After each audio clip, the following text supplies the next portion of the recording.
like the smoke. Jeezy like the big song and hammer with his coat. Welcome back to Fenty Federal Life is Entertainment. What we talking about now is Gucci versus Jeezy. If you like my content, please subscribe. It means small click for you. It means a lot to me. I'm smoking on Must Have Shisha Kiwi Smoothie with what do I mix with this? Oh, a little bit of tropic juice and obviously Frosty.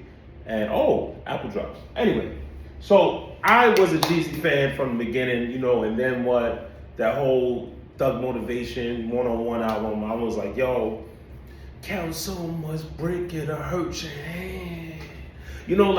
I was like, last time I checked, I was the man on the street. Yo, I'm telling you, like that, or even like the second album, the inspiration.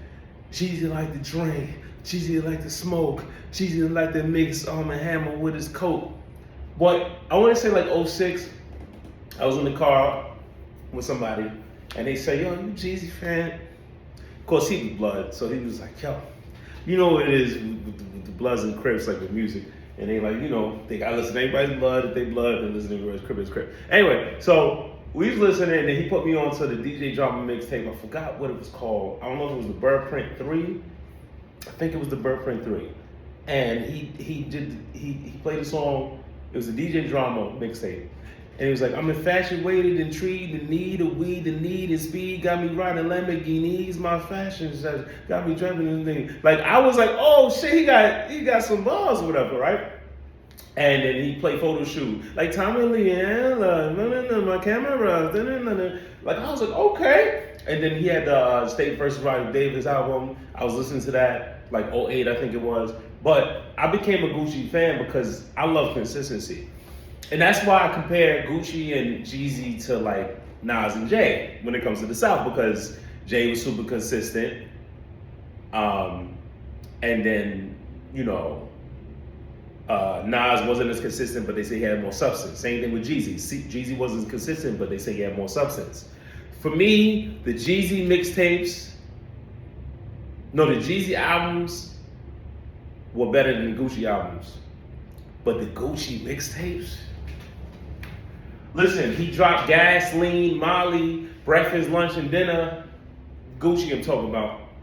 He dropped the Green Album. He introduced Migos. People don't believe that. He did the songs with Nicki Minaj.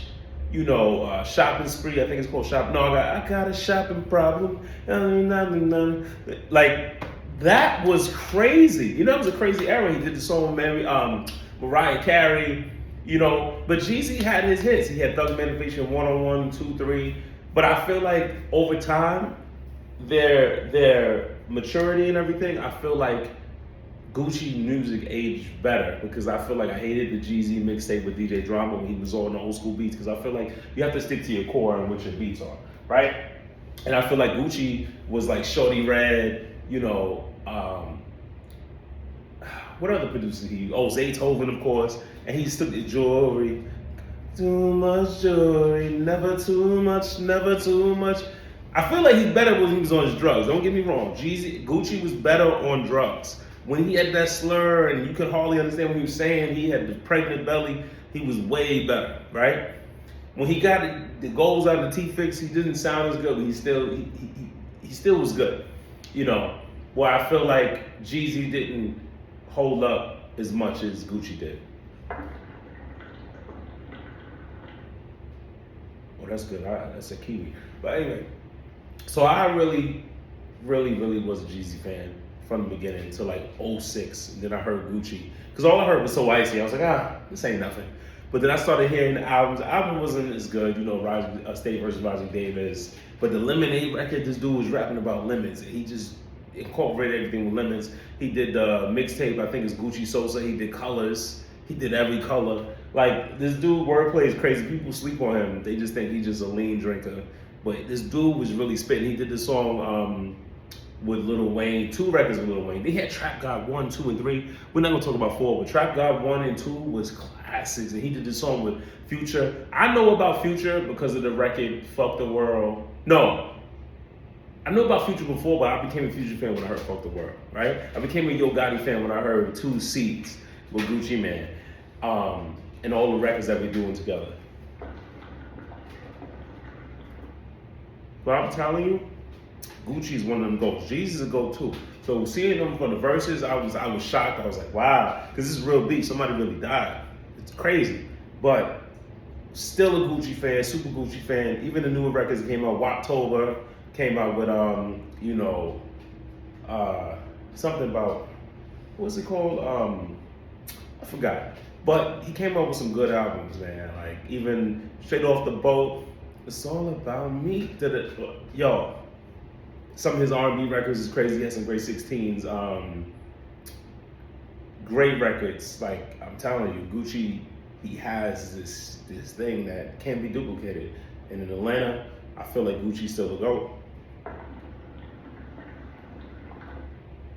But we gotta give Jeezy's flowers, you know.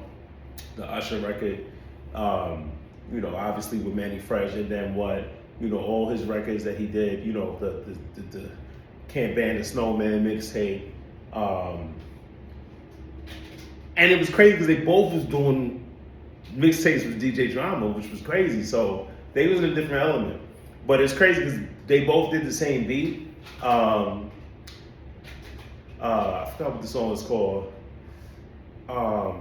But it was I don't know if it was Southside.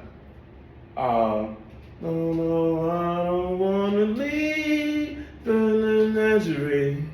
And then G did something with Luda. It was crazy.